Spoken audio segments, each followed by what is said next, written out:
My name is Tahir Malik. I am a first-year pulmonary critical care fellow at the Mount Sinai Hospital, and my research is on lung transplants. There are over 10 to 15 diseases that can cause lung failure, where the only treatment left is lung transplantation.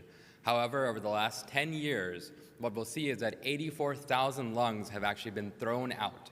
Lungs that are donated, but ultimately thrown out by the surgeon receiving the lungs.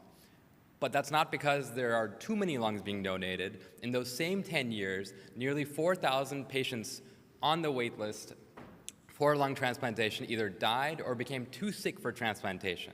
So the aim of the research that I conducted with my team was to identify significant risk factors for discard of these lungs that are donated.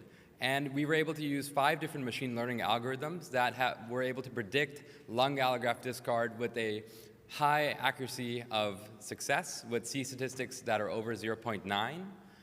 The next step with this research is going to be to basically show that just because a lung has a high likelihood of being thrown away doesn't mean that if it was transplanted, that same lung would have an increased risk of mortality for patients. We've had prior research in both pediatric liver and also basic logistic regression algorithms with lung transplant that have shown that just because a lung is more likely to be thrown away doesn't mean that had that lung been transplanted, we would have had an increased mortality in the patients that would have received those lungs.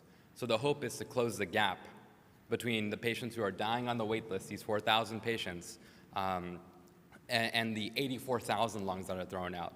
The thought is at least 4,000 of these lungs are salvageable. Jazakallah.